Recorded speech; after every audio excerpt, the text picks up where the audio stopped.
네, 여러분 반갑습니다. 오늘도 우리 앉은 자리지만 서로 손을 흔들면서 옆 사람, 뒷 사람 우리 할렐루야로 서로 인사를 나누도록 하겠습니다. 할렐루야, 반갑습니다. 네, 반갑습니다. 예, 우리 이용삼 집사님의 따님 오늘 어제 우리 기차 여행 가셨다가 오늘 예배 참석해 주셨고 우리 천재봉 집사님의 따님도 참석해 주셔서 감사합니다. 네. 자, 여러분들이 제일 기쁠 때가 언제입니까? 제일 기쁠 때, 돈을 많이 벌었을 때도 기쁠 수 있고, 기쁜 일이 별로 없지만, 그래도 제일 기쁠 때가 언제일까요? 제 생각에 아마 여러분들이 제일 기쁠 때가 여러분의 자녀나 손주가 큰 상을 받았거나 혹은 뭔가 성공했거나 그랬을 때 기쁘죠. 예, 아마 그것보다 자기가 상 받는 것보다 자녀가 상 받는 게 더 기쁠 거예요. 자녀가 칭찬받는 게 아마 훨씬 기쁠 겁니다. 목회자는 있잖아요. 목회자는 똑같이 어떤 기쁨이 있냐면 단순히 성도들이 많은 것도 기쁘겠지만 그보다도 성도님들이 상을 받거나 칭찬을 받거나 그렇게 되면 목회자도 굉장히 기분 좋은데 어떤 분이 우리 교회 어떤 성도님에게 그런 말을 하더라고요. 제가 누군지는 말하지 않겠습니다. 어떤 분이 우리 교회 성도님에게 말하기를 그 성도님은 영혼이 깨끗한 사람입니다. 자, 제가 그 말을 들으니까요. 얼마나 뿌듯한지 목회자로서 이것만큼 뿌듯한 일이 없어요. 이것만큼 진짜 여러분들 자녀들이 칭찬받을 때 기분 좋은 거하고 똑같아요. 여러분의 손주가 큰 상을 받았다든지 자녀분이 큰 성공을 했다든지 아주 사람들에게 존경을 받게 됐다든지 그건 두말할 것 없이 기쁜데 저도 어떤 분이 저에게 목사님 교회에 그분 영혼이 참 깨끗한 분이더라고요. 이 말이 저에게는 큰 보람이었습니다. 참 큰 보람이었어요. 이거보다 큰 보람이 없어요. 돈을 많이 번 것보다도 더 기쁘게 즐거웠습니다. 바라기는 이런 말을 듣는 성도들이 우리 교회 안에 정말 많아지기를 소망합니다. 정말 많아져서 사람들에게도 목사님, 범원교회 김 집사님 참 영혼이 깨끗한 분이더라고요. 목사님, 범원교회 김 권사님 참 영혼이 깨끗하고요. 너무 좋은 분이더라고요. 이걸 우리 사람들에게 제가 많이 들었으면 좋겠고 더 나아가서 하나님께도 장 목사 교회 성도들 많지 않지만 참 너희 교회 안에 영혼이 깨끗한 성도들이 많구나. 이런 말을 제가 만약에 듣는다면 저는 목회 성공한 겁니다. 이런 성도가 많다면 성도의 숫자가 단순히 많은 거하고는 비교도 안 되는 거죠. 자, 오늘 말씀의 제목을 제가 영혼을 깨끗하게 하라 이렇게 말씀의 제목을 잡았는데 영혼이 깨끗해야 됩니다. 우리 한국 사람들은 다 아시다시피 영혼을 깨끗하게 하는 사람도 있겠지만 육신을 깨끗하게 하려고 굉장히 노력하죠. 그래서 한국에서 지금은 제일 인기 있는 병원이 피부과입니다. 피부과. 여러분 아세요? 피부과 의사가 돈을 제일 많이 법니다. 한국에서. 그 다음으로 돈을 제일 많이 버는 의사가 성형외과입니다. 성형외과. 피부과는요, 대부분이 의료보험이 안 돼요. 의료보험이 안 되기 때문에, 미용이기 때문에 보험이 안 됩니다. 그래서 몇백 불씩, 몇천 불씩 그냥 들어가도 피부과가 그렇게 잘 된대요. 아주 유명한 피부과들은요, 어포인먼트를 하면 엄청 기다려야 됩니다. 성형외과도 마찬가지죠. 성형외과도 미용을 목적으로 하는 성형외과는 보험이 커버가 안 됩니다. 보험 커버가 안 되고 다 본인이 내야 되는데 여러분 보험이 커버 안 되면 돈 많이 내잖아요. 돈 많이 내는데 제가 이번에 이멀전시 들어갔지 않습니까? 하루도 안 있었죠. 새벽 4시쯤 들어가서 오후 한 2시인가에 나왔는데 비용이 얼마나 하는지 아세요? 그 보험을 빼면은 오리지널 비용이 19,000불 나왔더라고요. 19,000불. 예, 이멀전시 한번 들어갔다 놨더니 19,000불. 물론 저는 이제 보험에서 커버를 많이 해줘가지고 제가 코페이만 냈는데 그 비를 보니까 그렇게 나왔더라고요. 19,800불. 거의 뭐 2만 불이 나왔 2만 불이. 제가 너무 깜짝 놀랐어요. 하루도 입원 안 했어요. 하루도 24시간도 안 있었어요. 12시간도 겨우 안 있었는데 뭐 검사하고 이랬는데 19,000불.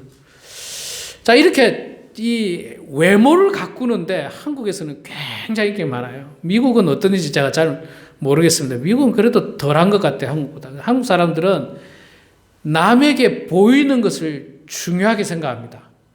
그래서 저도 이제 20년 넘게 목회를 이렇게 하다 보니까 우리 교회는 그런 분들이 좀 없습니다만 제가 다른 교회 있을 때 보면요, 교회 새로운 분이 교회 딱 오잖아요. 딱 오면 저분이 여기에 살다가 오신 분인지 미국에 살다 오신 분인지 한국에서 방문하신 분인지 대번에 표가 납니다. 정말로 표가 납니다. 벌써 옷차림과 얼굴 화장을 딱 보면 완전히 표가 나요. 한국 분들은요, 일단 벌써 얼굴에 화장이 그냥 진합니다. 아주 진하고 옷도 화려하게 입어요. 여기 있는 분들은 전혀 그렇지 않아요. 화장도 아주 약하게 하고 옷도 그냥 아주 뭐 그렇게 입습니다. 그래서 표가 금방 나요. 그만큼 한국에 있는 분들이 외모 치장을 굉장히 많이 합니다. 자, 여러분, 외모도 우리가 남들에게 혐오를 준다든지 그렇지 않을 정도로 가꾸는 것은 필요합니다. 가꾸는 게 필요하죠. 깨끗하게 지내야지. 여름에 땀도 많이 흘리는데 주변 사람들에게 이 불쾌감을 줄 수 있는 냄새를 나게 한다든지 그러면은 뭐 아무래도 안 되지 않습니까? 그래서 깨끗하게 씻고 깨끗하게 옷을 세탁하고 다니는 게 중요하고, 뭐 저도 늙겠습니다만 여러분들 우리 어르신들 다 아시지만 이게 사람이 나이가 들면 저절로 냄새가 나요. 저절로. 이거는 한 사람만 그런 게 아니고 모든 사람이 다 그렇습니다. 모든 사람이 다 그렇기 때문에 냄새 안 나도록 우리가 관리를 잘해야 돼요. 저도 이제 50이 넘었기 때문에 냄새 날까 싶어서 교인들을 만날 때마다 향수를 반드시 뿌립니다. 향수를. 당연히 아침에도 제가 샤워하고 옷을 다 갈아입죠. 다 갈아입지만 향수까지 다 뿌리고 옵니다. 혹시나 나쁜 냄새가 날까 해서. 이렇게 우리가 외적으로도 깨끗하게 있는 게 좋은데 사실 근데 더 중요한 거는 영혼이 깨끗해야 된다는 거예요. 영혼이 깨끗해야 돼요. 이 영혼이 깨끗한 게 왜 중요하냐면 우리가 영혼이 깨끗해야만이 천국에 들어갈 수 있지, 육신은 깨끗한데 영혼은 굉장히 지저분하다면 우리가 천국에 들어갈 수 없기 때문에 영혼이 굉장히 깨끗해야만 합니다. 자, 그런데 여러분, 우리가 원래가 깨끗한 존재였는가? 그렇지 않습니다. 성경에서도 이야기합니다. 18절에 보니까 너희가 알거니와 너희 조상이 물려준 헛된 행실에서, 우리 조상부터 우리들에게 물려준 게 있잖아요. 헛된 행실, 즉 죄를 물려줬다는 거예요. 죄. 태초에 아담과 하와가 죄를 범하면서 그 죄들이 우리에게 다 유전이 되었습니다. 죄를 좋아하는 본능을 우리가 가지고 태어났습니다. 여러분, 어린아이가 굉장히 순수하고 죄를 모를 것 같지만 그렇지 않습니다. 어린아이들을 자세히 관찰해 보면 어린아이들은 대단히 이기적이고 욕심이 많습니다. 그리고 자기밖에 모릅니다. 여러분, 아기들을 자세히 보세요. 절대로 그 아이들이 천사처럼 죄가 없어 보이는 아이들이 아닙니다. 얼마나 이기적인지 몰라요. 배려라고는 찾아볼 수가 없습니다. 아기들에게. 아기들이 배려하는 거 봤습니까? 어머니가 뭐 설거지하고 있으니까 내가 배고프니까 엄마를 위해서 내가 참아야지. 그런 아기가 있습니까? 아무도 없어요. 굉장히 자기중심적입니다. 배고프면 그냥 울죠. 밥 달라고, 젖을 달라고 웁니다. 뭔가 내가 가지고 놀던 걸 누가 가지고 갔다, 뺏었다, 난리 납니다. 보통의 경우 뺏어와야 됩니다. 내가 안 갖고 놀 망정 남한테 주지 않는다는 게 이게 아기들이에요. 이 왜 그러냐면 아기들도 안타깝지만 죄의 본성을 가지고 태어나기 때문에 그렇습니다. 근데 우리가 왜 어른이 돼서는 안 그러냐? 교육을 통해서 안 그러는 거죠. 배려를 배우고 또 욕심을 내리는 걸 배우고 이런 것들을 우리가 윤리와 교육을 통해서 배워서 우리가 그 본성들이 좀 숨겨지는 거지. 실제로 우리는 죄의 본성을 가지고 태어났습니다. 말씀에도 너희 조상이 물려준 헛된 행실을 가지고 있다라고 이야기하는 거예요. 자, 그런데 이 죄의 본성을 우리가 가지고 있는데, 이 죄의 본성을 가지고 때로는 우리가 욕심이 드러나죠. 욕심을 통해서 욕심이 행동으로 드러나기도 하고, 미워하는 감정이 행동으로 드러나기도 하고, 분노하는 감정이 행동으로 드러나기도 합니다. 그런데도 불구하고 이런 행동이 드러날 때마다 있잖아요. 또 마귀 사탄은 우리에게 그 마음을 더 강하게 심어줍니다. 더 강하게. 야, 네가 뭐 부족한데 자존심 꺾으면서 그렇게 당하고 있니? 너도 되받아치고 싸워. 뭐 그렇게 자꾸 마귀가 우리를 부채질합니다. 아담과 하와가 죄를 지을 때 사탄이 뱀이 그들을 부추기지 않습니까? 야, 먹어도 괜찮아. 별일 없어. 별일 없었습니까? 큰일이 있었는데 별일 없다고 이야기합니다. 별일 없어. 아무 일도 없어. 근데 마귀 사탄이 이래요. 괜찮다는 거예요. 우리에게. 나쁜 짓 해도 괜찮다는 거예요. 그냥 뭐 들여받으라는 거예요. 자꾸만. 자, 그러다 보면 우리가 어떻게 됩니까? 우리의 행실이 끊임없이 죄악 가운데 살게 됩니다. 그러나 예수님께서 이 땅에 오시면서 그분이 십자가에 죽으시고 예수님의 보혈로 말미암아서 우리가 그 죄악의 못된 사슬을 끊어버릴 수 있게 되었습니다. 18절 후반에도 계속 나옵니다만 대속함을 받은 것은 은이나 금같이 없어질 것으로 된 것이 아니라 오직 흠없고 점없는 어린 양 같은 그리스도의 보배로운 피로 된 것이라. 예수 그리스도의 보배로운 피로 말미암아 우리가 죄의 사슬을 끊어버리고 죄의 노예된 것을 끊어버리고 이제는 우리가 하나님의 자녀로서 거룩하고 바르게 살게 되는데 그것이 바로 예수 그리스도의 보혈로 말미암아 됐다는 거예요. 예수님이 내 대신 십자가를 지셔서 나를 대신해서 죄값을 다 치러주시고 이제는 거룩하고 깨끗한 사람이 됐는데 그게 바로 예수 그리스도의 보혈로 됐다는 거예요. 내가 돈 주고 보석금을 내고 풀려난 게 아닙니다. 내가 뭐 징역살이를 살고 내가 죄의 대가를 내가 지불하고 내가 죄 사함을 받은 게 결코 아니고 예수 그리스도의 보혈로 말미암아 우리가 죄 사함을 받은 것입니다. 자, 그러면서 예수님께서는 우리들에게 이 죄악의 본성, 죄의 사슬을 끊어내 버리고 나서 정말 우리들에게 더 이상 죄를 짓지 말고 또 죄를 짓는다라고 한다면 그 죄를 빨리 정화할 수 있는 노력을 하라고 말씀하고 있습니다. 정화작용을 해요. 정화작용. 여러분, 정화작용이 뭡니까? 약간 지저분한 물을 혹은 약간 그 바이러스가 있는 물을 정화작용을 통해서 정수기를 통해서 정수기가 이제 정화 작업을 하는 거죠. 정화를 해서 퓨어 워터, 그러니까 깨끗한 물로 바꿔내는 거지 않습니까? 바꿔내는 이제 그런 역할을 하는데 우리들에게도 이 예수 그리스도의 보혈로 말미암아서 우리가 죄의 사슬을 끊고 나면 우리들에게도 주님께서 마음의 죄를 정화할 수 있는 능력을 주셨습니다. 필터를 주신 거예요. 필터를 주신 거예요. 여러분, 정화기에 제일 중요한 게 필터 아닙니까? 정수기에 제일 중요한 게 필터가 깨끗하고 좋은 성능이 좋은 필터가 있으면 더러운 물이라도 이게 정화를 잘해서 깨끗한 물이 될 수 있는 것처럼 하나님께서 우리들에게 죄를 정화할 수 있는 필터를 주셨는데 그게 뭐냐면 바로 하나님의 말씀과 기도라고 하는 것입니다. 말씀과 기도입니다. 우리가 죄가 없는 것으로 갈 수는 없어요. 우리가 이 땅에 살면요 끊임없이 죄에 노출될 수밖에 없습니다. 죄에 노출될 수밖에 없어요. 우리가 사실은 우리 몸 속에는 병균이 들어왔을 때 그 병균을 이겨낼 수 있는 면역력이라는 게 있습니다. 하나님께서 주신 거예요.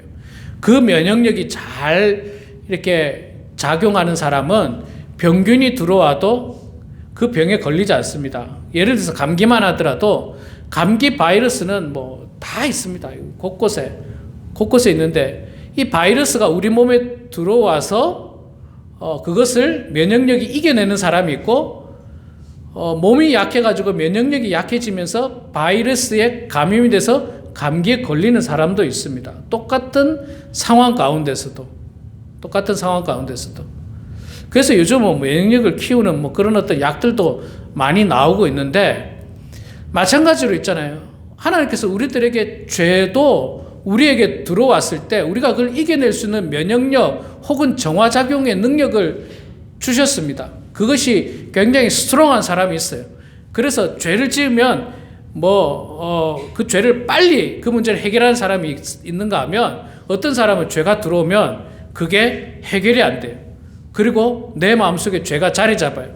욕심과 함께 자리 잡아서 그것이 내 행동으로 드러날 때가 참 많이 있다는 거예요. 자, 그러면 우리 속에 있는 그 면역력 혹은 죄를 정화할 수 있는 능력은 뭐냐? 그게 바로 하나님의 말씀이라는 겁니다. 하나님의 말씀. 그리고 기도라고 하는 것입니다. 20절과 21절에 계속해서 말씀을 해주고 있는데, 예수 그리스도에 대한 이야기죠. 그는 창세전부터 미리 알림 바 되신 이나 이 말세에 너희를 위하여 나타나신 바 되었으니 너희는 그를 죽은 자 가운데서 살리시고 영광을 주신 하나님을 그리스도로 말미암아 믿는 자니 너희 믿음과 소망이 하나님께 있게 하셨느니라. 그리고 제일 끝부분에 이야기를 하고 있죠. 오직 주의 말씀은 세세토록 있도다 하였으니 너희에게 전한 복음 곧 이 말씀이니라. 말씀이 살아 역사해서 우리를 살린다는 거예요. 우리 영혼을 살리는 거예요. 우리의 육체는 풀과 같고, 모든 영광은 풀의 꽃과 같으니 풀은 마르고 꽃은 떨어지나, 우리의 육신은 약해질 수 있어요. 얼굴은 피부과를 가든 안 가든 나이가 들면 주름이 생기고, 기미가 생기고, 점이 생기고, 문제가 생길 수 있습니다. 이거는 어떻게 할 수가 없어요, 사실. 이게 우리의 어떤 영혼을 정화시키는 게 아닙니다. 우리의 마음을 정화시키는 게 아니에요. 피부과 가서 우리 마음을 깨끗하게 할 수가 없어요. 성형외과 가서 우리 마음을 깨끗하게 할 수 없습니다. 돈으로도 안 돼요, 이게. 우리의 영혼은 뭘로 깨끗해질 수 있느냐? 하나님의 말씀으로 깨끗해질 수 있습니다. 하나님 말씀으로. 자, 그럼 우리가 얼마나 정말 하나님 말씀 보느냐? 그게 중요하죠. 집에서, 가정에서 매일 하루에 10분 이상씩 하나님 말씀 읽고 묵상하고 기도하며 하루를 시작하시는 분이 과연 우리 그리스도인 안에 몇 명이나 될까? 참 많이 없어요. 많이 없습니다. 물론 그래도 제가 이렇게 이야기하지만 그렇게 하시는 분도 계세요. 하시는 분도 계십니다. 항상 제가 집에 신방 가서 보면 딱 그분 소파 앞에, 테이블 앞에 성경이 펴져 있어요. 늘 성경 본다는 거예요. 성경 본다는 겁니다. 그런 분들도 꽤 많이 있습니다. 우리가 이렇게 해야 돼요. 그런데 현실적으로는 참 쉽지 않아요. 참 쉽지 않아요. 하나님 말씀을 늘 하루에 30분이라도 본다는 게 이게 보통 어려운 일이 아닙니다. 기도도 마찬가지예요. 집에서 기도도 시간을 내서 기도한다는 게 결코 쉽지 않습니다. 너무 어려워요. 너무 어렵습니다. 그래서 있잖아요. 그래서 교회에서 하는 기도회 모임이나 교회에서 하는 성경 모임이 그래서 사실은 유익합니다. 그래서 유익해요. 그거 안 하면 일주일 내내 성경 한 번도 안 펼쳐보거든요. 한 번도 안 펼쳐봐요. 그리고 한 번도 기도하지 않습니다. 그런데 어떻게 우리의 영혼이 깨끗해질 수가 있겠습니까? 그게 정화 작업인데, 말씀과 기도를 통해서 우리의 영혼이 깨끗해지는 정화 작업이 그건데, 이 기도와 말씀을 하지 않는다는 것은 마치 정수기에다 필터를 빼놓은 거예요. 필터를 빼놓은 거예요. 아니면 필터가 있긴 있는데 너무 오래된 필터가 돼가지고 아무런 기능을 발휘하지 못해요. 필터를 1년에 한 번씩 갈아내는데 10년이 됐는데 안 갈았어요. 10년이 됐는데. 무슨 기능을 하겠어요, 그게. 아무런 기능 못해. 그냥 수돗물 그냥 먹는 거하고 똑같습니다. 수돗물을 필터를 잘 교체해야 되지 않습니까? 필터가 성능이 있어야 돼요. 우리의 영혼을 깨끗하게 하는 필터가 하나님의 말씀과 기도입니다. 예배와 찬송입니다. 이런 것들이 열심히 잘 작동을 해야 돼요. 열심히 잘 작동해야 됩니다. 그래야지 우리의 영혼이 깨끗해지는 거예요. 마치 성능 좋은 정수기의 물이 깨끗한 물인 것처럼 우리의 영혼도 하나님의 말씀과 기도로 말미암아서 잘 정화되면 영혼이 깨끗해질 수가 있는 것입니다. 오늘 사도 베드로가 우리들에게 그 이야기를 하고 있죠. 22절에 너희가 진리를 순종함으로 너희 영혼을 깨끗하게 하여 거짓이 없이 형제를 사랑하기에 이르렀으니 마음으로 뜨겁게 서로 사랑하라. 영혼이 이제 깨끗해졌는지 안 졌는지를 여러분 어떻게 알 수 있느냐 하면요. 그의 삶의 모습을 보면 알아요. 그의 삶의 모습. 우리 물이 깨끗해졌는지 정화가 잘 되는지 안 되는지 알려면 어떻게 할 수 있습니까? 뭐 검사를 해보면 알 수 있겠지만 사실은 조금 먹어봐도 알 수 있어요. 먹어봐도 깨끗한 물과 깨끗하지 않은 물은 사실 좀 미각이 좀 뛰어난 사람은 알 수 있습니다. 금방 알 수 있어요. 금방 알 수 있습니다. 그것처럼요, 영혼이 깨끗한 사람과 영혼이 깨끗하지 못한 사람은 그 언어, 그 다음에 그 행실, 그의 삶의 모습만 보면 금방 알아요. 금방. 그의 언어를 통해서 사람을 향하여 존중하는 마음, 섬기는 마음, 품이 있는 언어를 쓰는 사람은요, 벌써 영혼이 깨끗한 사람이에요. 그런데 그냥 입을 열면서부터 반말을 쉽게 하고, 나이가 나보다 많든 작든 반말을 그냥 너무너무 쉽게 하고, 거기다가 그리스도인들은 안 그렇겠지만 욕을 그냥 벌써 영혼의 품위가 없는 거예요. 영혼의 품위가 없는 거예요. 아주 그냥 품위가 없는 거예요. 하나님의 말씀과 기도로 충만한데 어떻게 그 입에서 더럽고 추악한 욕과 남을 존중하지 않는 반말, 이게 반말이 있잖아요. 반말이 참, 반말이 제가 부산 출신입니다. 부산 출신인데 이 부산 사람들이 참 반말을 잘해요. 제가 보면 경상도 사람이 이상하게 반말을 잘해요. 이 경상도 사람은 좋게 말하면 그게 친근하다고 생각하는데 이거 남들이 들으면요 친근한 게 아니라 불쾌한 거예요. 불쾌한 거. 그래서 우리가 늘 언어를 조심해야 됩니다. 언어를 조심해야 돼요. 말 한마디만 가지고도 있잖아요. 말 한마디만 가지고도 저도 30대 때 새파란 목사일 때도 노예 모임에 가면 목사님들이 저보다 전부 나이가 많았잖아요. 30대 때 갔으니까. 어떤 목사님은 저한테 반말로 합니다. 쉽게, 장 목사 잘 지냈어? 별로 알지도 못하는데. 그런 분도 계시고, 어떤 분은요, 누가 봐도 저보다 훨씬 나이 많은 60대 이상 되시는데도, 아이고, 목사님 건강하신, 별일 없으세요? 목사님 잘 지내셨습니까? 목회하는데 힘드시죠? 누가 봐도 저보다 나이는 2배 정도 많아 보이시는데도 전혀 반말하지 않으세요. 저는 그럴 때마다 누구를 존경하겠습니까? 누구를 존경하겠습니까? 반말하는 사람은요, 그냥 장 목사 한 표 부탁해? 한 표 부탁해? 노회장 투표하는데 한 표 부탁해? 이런 분들이 노회장이 되니까 이제 교회가 시끄러워지고 노예가 시끄러워지는 거예요.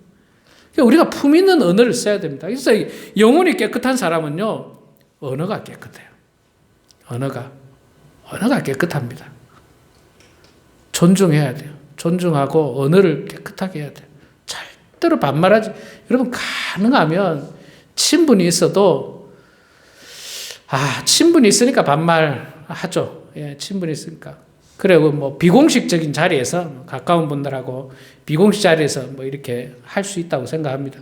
그러나 이제 우리 교회 안에서는 또 여러 명이 있으니까 서로 존중하는 마음으로 이렇게 품 있는 언어를 사용하시고요. 행동도 역시 깨끗해야 됩니다. 영혼이 깨끗한 사람은 행동도 깨끗해요.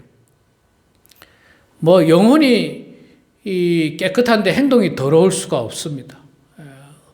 특히 교회 안에서의 모습은 당연하고 교회 안의 모습은 당연히 거룩해야 될 뿐만 아니라 우리는 세상에 나가서도 우리의 삶과 행동이 깨끗해야 됩니다. 그래야지 사람들이 목사님 교회 그 김 집사님 참 영혼이 깨끗한 사람이더라고요. 이렇게 이야기를 하고 들을 수 있는 거예요. 이렇게 해야지 목사님 교회 김 집사라는 분 계세요? 그분요 고개를 절레절레 흔든다면 얼마나 불행한 일입니까? 얼마나 불행한 일입니까? 이게 여러분 교회가 있잖아요. 막 수천 명이 모이는 것도 중요하지만 그 수천 명이 전부 영혼이 더럽다면 아무 소용이 없습니다. 그 수천 명이 나가가지고 그리스도인들 욕만 먹이는 거예요. 그 수천 명이 나가가지고 예수 믿는다라고 이야기하면서 어디 가서 욕만 들으니까 욕만 먹이는 거예요. 예수쟁이들은 다 나쁜 사람으로. 그러지 말고 우리 교인이 수천 명이 아니라도 불과 100명이라도 10명이라도 그 사람이 세상에 나가서 영혼이 깨끗한 사람이라면 그 10명으로 말미암아서 사람들이 교회를 훌륭하게 보고 예수 믿는 사람을 훌륭하게 보고 하나님을 훌륭하게 이렇게 바라보게 되는 것입니다. 사랑하는 성도 여러분, 사도 베드로는 이 마지막 때에 우리의 영혼이 깨끗하라고 이야기하고 그렇게 깨끗하면 우리의 행실이 분명히 달라질 거라고 이야기하고 좀 더 구체적으로 우리의 행실을 이야기하는데 형제를 사랑하기에 이르게 될 것이다. 그렇게 이야기합니다. 여러분, 하나님께서 우리들에게 주신 가장 큰 계명이 두 가지가 있잖아요. 그게 뭡니까? 첫 번째가 하나님 사랑이에요. 하나님 사랑. 두 번째가 뭡니까? 이웃 사랑입니다. 이웃 사랑. 이게 가장 큰 계명이에요. 가장 큰 계명이에요. 하나님 사랑, 이웃 사랑. 하나님을 진짜 사랑하면 이웃까지 사랑하게 되는 경지에 이르게 된다는 거예요. 이웃까지 사랑해. 그 이웃을 사랑하려면 영혼이 깨끗할 때 그게 가능한 겁니다. 욕심 없고 미워하는 감정 없고 순수하고 깨끗한 마음으로. 우리 사랑하는 성도 여러분, 오늘 이 말씀을 통해서 우리 모두가 육신은 점점 나이가 들어서 점점 우리 육신은 훈장이 생깁니다. 주름이 생기고 쭈글쭈글해지고 자꾸 아픈 데가 있고 당연합니다. 여러분 그건 괜찮아요. 그런데 우리의 육신은 그렇게 될지라도 우리의 영혼은 정말 깨끗한 영혼, 하나님이 보실 때 너무 훌륭한 우리의 깨끗한 영혼이 돼서 주님께 영광이 되고 세상의 많은 사람들에게도 인정받고 칭찬받는 그런 우리 모두가 되길 주의 이름으로 축원합니다. 기도하겠습니다. 사랑의 아버지 하나님, 은혜를 감사합니다.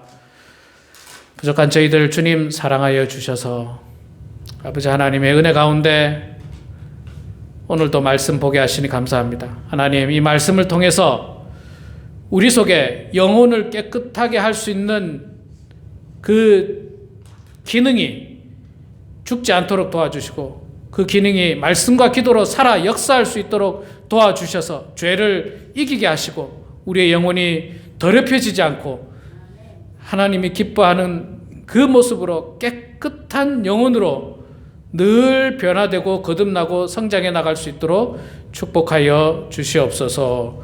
예수님의 이름으로 기도드리옵나이다. 아멘.